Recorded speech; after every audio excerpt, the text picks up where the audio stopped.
Hey everyone, Bethany Says here, image consultant and style coach. Thank you for joining me. We are starting our February series today, and I'm calling it Creating Space. And I got the inspiration for the series from yoga, and I promise not to take you down an entire yoga track.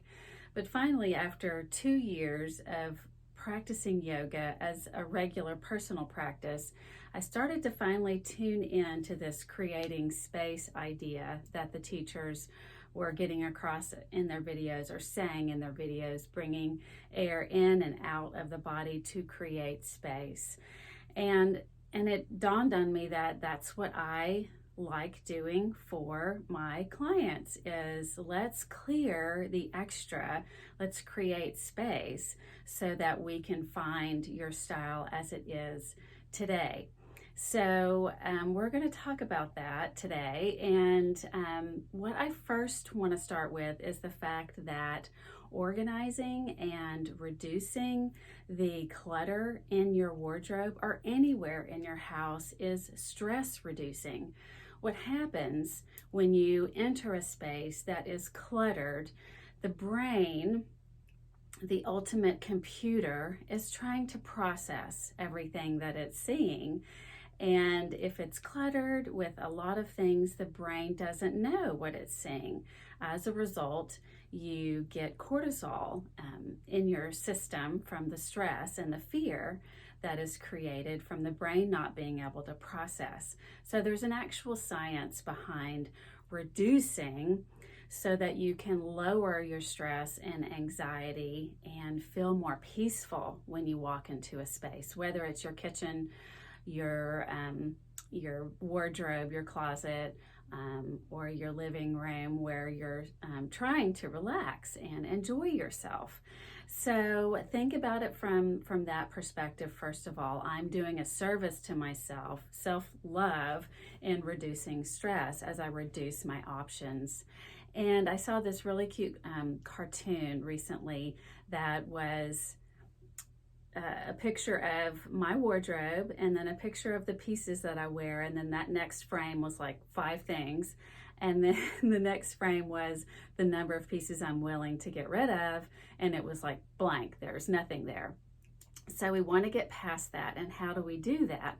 Well, the first thing to do is to start small and to start with easier categories like our underwear, our socks, our pajama drawer, our t-shirt drawer,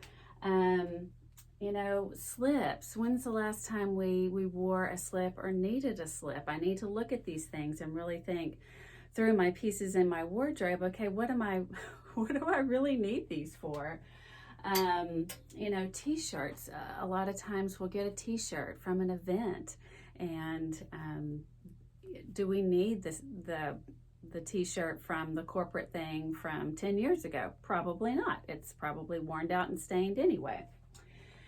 Pajamas, we tend to accumulate these over time, or we take the old t-shirts that we're not wearing anymore and put them in our pajama drawer. And so let's go through all of that first to see if that can get the ball rolling. And if you're still having a hard time, I would say start a contest with a friend. 30 days, let's see who can last the longest. Day 1, you eliminate 1 piece. Day 2, 2 pieces.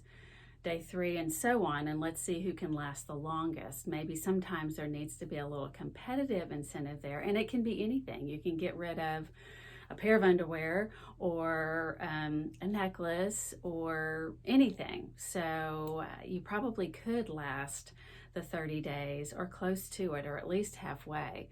So give that a shot if it's a little difficult, and I bet you have a friend who's in the same boat and that would like to try to do the same thing as you. Be aware of how you feel when you put a garment on. That is my next tip in reducing. It's not only from an analytical standpoint, is it attractive on me or flatter me, but also from a feeling standpoint. Do I feel good in it? Do I feel supported? is this reflective of who I am today? So just remember, when you're letting go of pieces in your wardrobe, you are not losing anything. You are gaining peace because you're not going to be feeling that cortisol. You are gaining clarity because the fewer things that you have, you can actually see what you enjoy wearing. And you are creating an opportunity to find your style as it is today. And you're opening the door really to greater creativity because you're eliminating all of those just in case, or what if I need this? I don't know if anybody tuned in to my live on Wednesday, but I was wearing this sweater, but you might be wondering what happened to the sequins. Well, the sequins are here. I simply just turned the sweater around.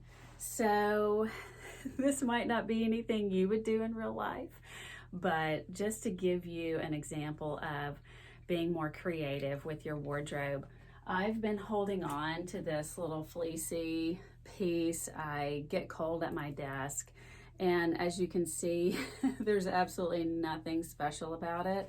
I finally decided, okay, let's get creative. Surely I've got something else in my wardrobe that'll work.